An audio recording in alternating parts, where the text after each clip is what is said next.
This is the Alter Slobadka number 3. We spoke last time about the Alter's tremendous tznius that we know so little about him. He was tzafun, his osius tzafun, hidden, and he worked his whole life to keep himself hidden in the way of the true Darch of Bali Musar, Yisrael Salanter, to go in that way. In fact, I remembered a story about Rabbi Yaakov Kamenetsky. Rabbi Yaakov was once asked, Rabbi Yaakov, who we mentioned, that amazing gadol, the room of the Tumim of America, was asked one time why his Rebbe the Alter of Slobadka didn't leave anything written. So Rabbi Yaakov answered so typically, he says, by the Alter he would have rather live and die, and no one would have known who he was. It would have been a lone matzev in the Beis HaKvaros somewhere in Europe, but he had to, he had to be mefarsim himself as much as just to teach the Talmidim and build the whole Jewish world. So that's what we know about it. But he himself would have lived and died. There was no reason to write, no reason to let himself be known.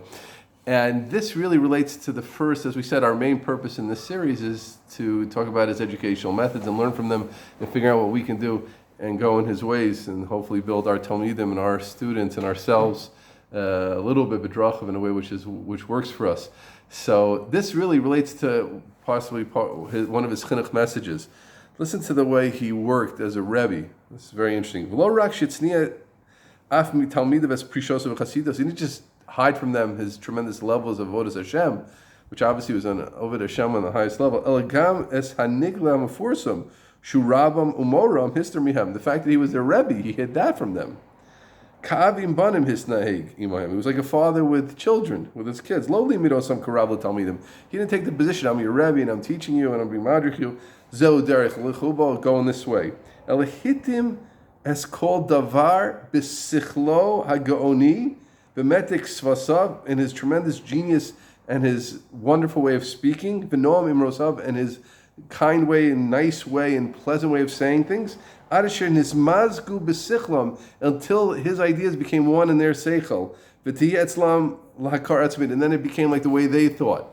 He was so subtle, but of course trying to get across the message, but in this subtle father to son way, until their mind and his mind meshed, and the ideas that he wanted to get across to people, he got through in that way. And he certainly wanted to get messages through, and he certainly was pushing to get messages through. Rav Hutner said one time that there were many things he didn't understand until after the Alter was nifter, that the Alter tried to get across the in the last years of his life. Only later did Gadol Tzadikim Mitzvah, only then did he understand it. But he got it into your head in this way. Me'olam lo nishma mimenu, we never heard from him.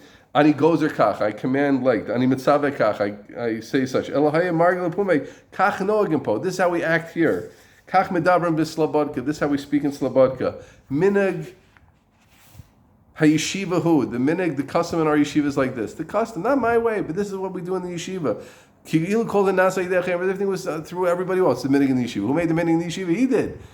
Right? It wasn't nikr that he was a mitzvah mani. This is an amazing message of how to get, in chinuch, the main thing is to think about how do we get across the message. We have to have messages. Just to be everybody's buddy is not an asik. You have a message, but how do you get it across? So the Alter worked in this ma'az, this sichla, ma'idei, noam and rosso, saying things in such a kind way. It's kind of like when you imagine like the member of the group who's that cool guy who he kind of like moves the group around, not by being above them, not by being their Rebbe, not by being their manhig, but by being a member of them, but keeping everybody in line. That's a low mashal for it. Which brings us to the question: why don't we in chinuch? Why often aren't Rabbanim and Rebbeim acting in his way?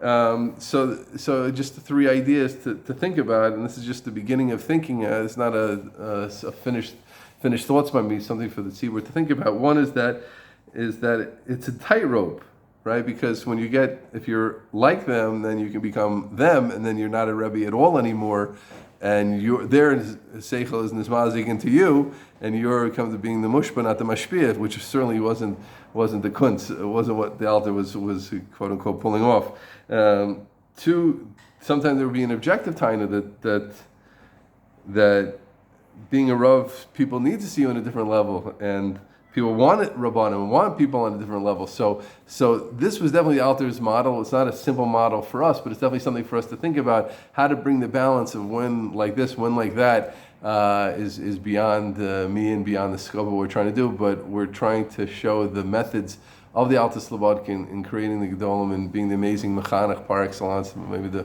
greatest mechanech of the last Doris in Klal Yisrael, and he would say that for sure.